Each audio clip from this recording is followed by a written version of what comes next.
What's up, Calm Your Mental family? Man,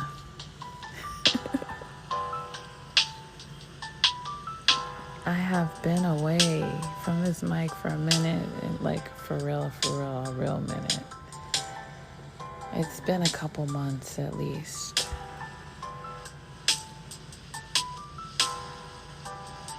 Honestly, I just been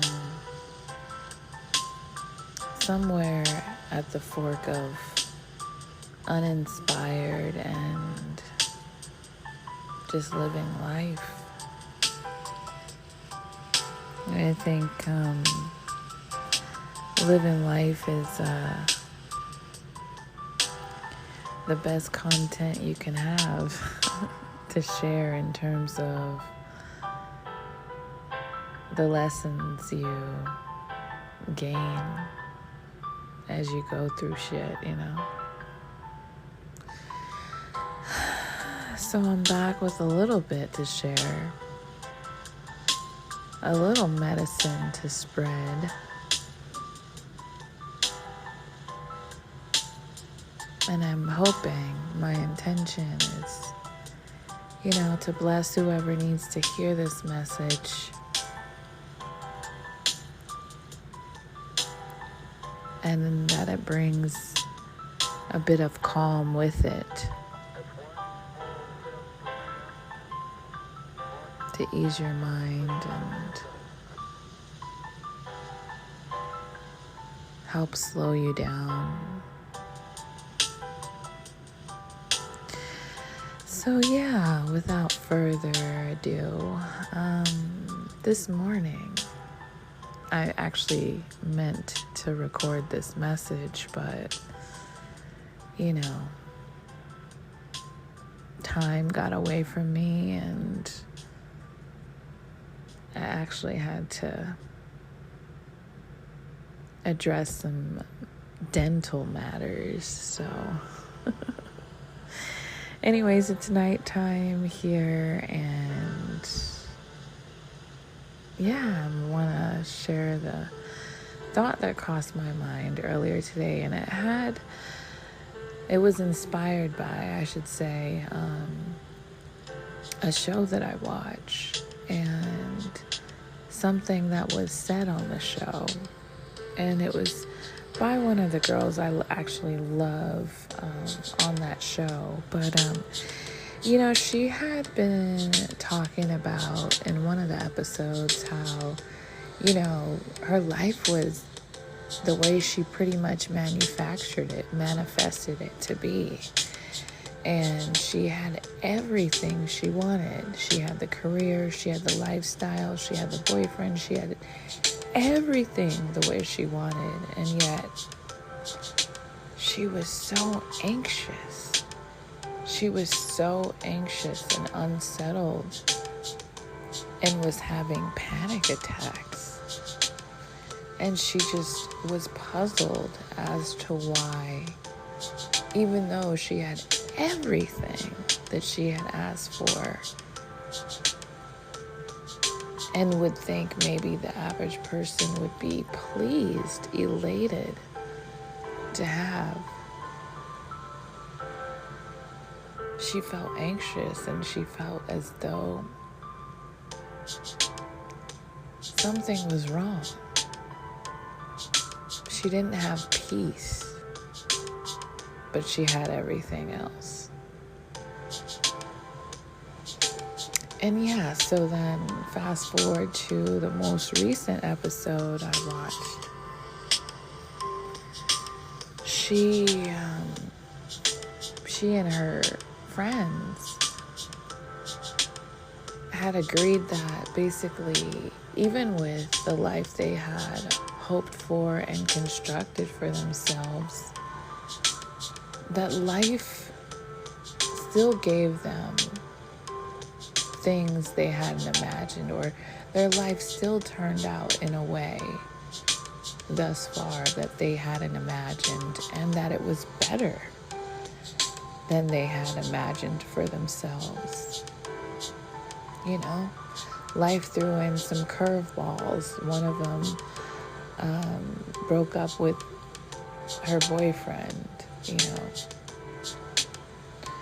The other had a broken engagement, and I don't know how many months later she became pregnant in a whole different relationship. And so now she was becoming a mother, and that was unplanned.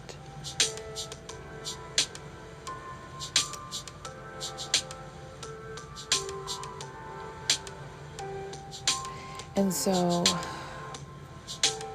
my thoughts started to kind of wrap around the idea that, you know, we can illustrate beautiful lives for ourselves. We can make poster boards, vision boards. We can try to account for every detail that we want for our lives and how we want our lives to look. But will we be happy? If we get everything our way the first time or after several times, are we going to be happy? And what is it that's really our driving force for our happiness? Control?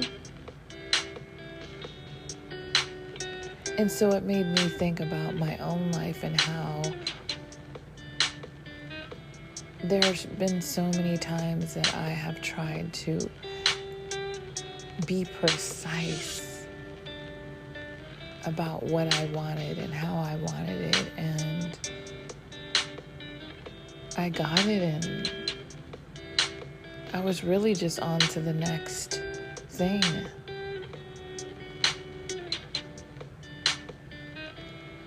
The times that I have cherished the most, the experience I have cherished the most are the ones that were to some degree out of my control. Out of my control to construct. Because there was still the element of surprise. There wasn't me conducting and knowing every move and knowing every, decision that had to be made.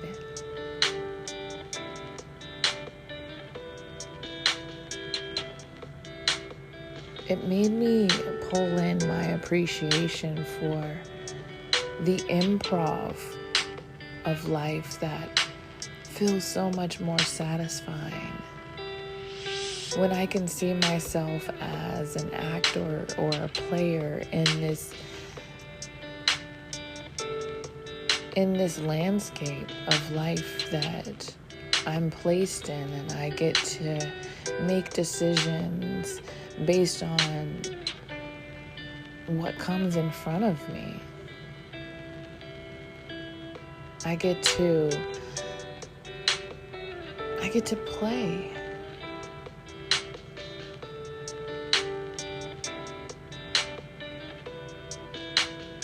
I get to be a part of,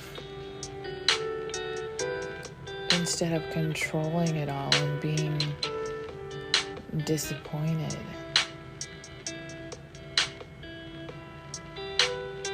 It begs the question for me and for all of us, how much control do we really need?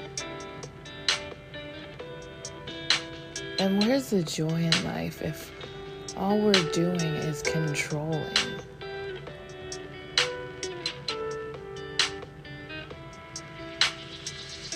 I do believe that life has some very beautiful, dope experiences for us to participate in, if only we'll let go of that control.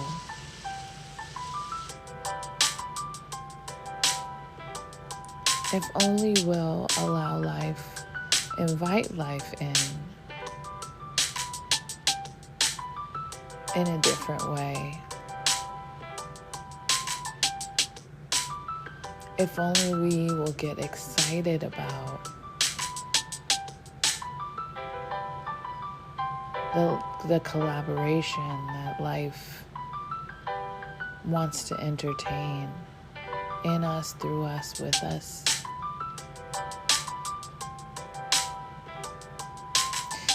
So this is a reminder to let go. Let go, trust, allow. Sure, you may need at least an intention of what you'd like life to look like, or what you'd like to experience, what you'd like to happen. But then give it to God. See what He has in store for you, because it's not just going to be something that you attain. There's going to be opportunities for your evolution in those experiences, in those things, in those goals that you go for.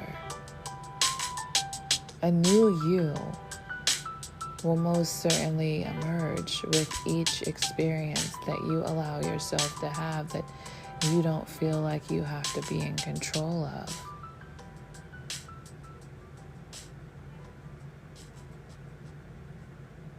The more I sit with that, the more I find the beauty in it, and I'm hoping you do too.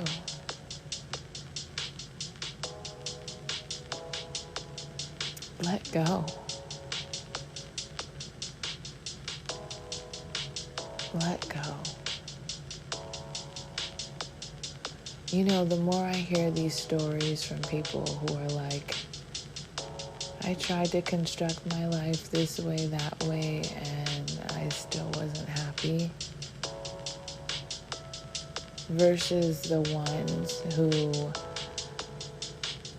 almost triumph and surrender and trusting, believing, one, that there is a plan for their life, but then two, trusting that they're being guided to a vision, an action, a place, a community, a whatever, an idea that will continually take them on a journey, a process of their own unfolding and evolution.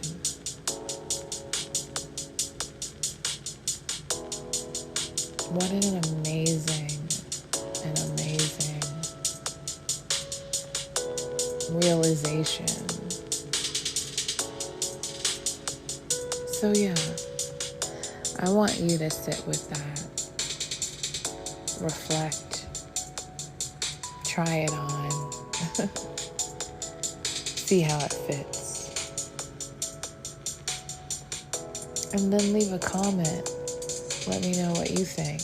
What's your take on this subject? Letting go, allowing, surrendering.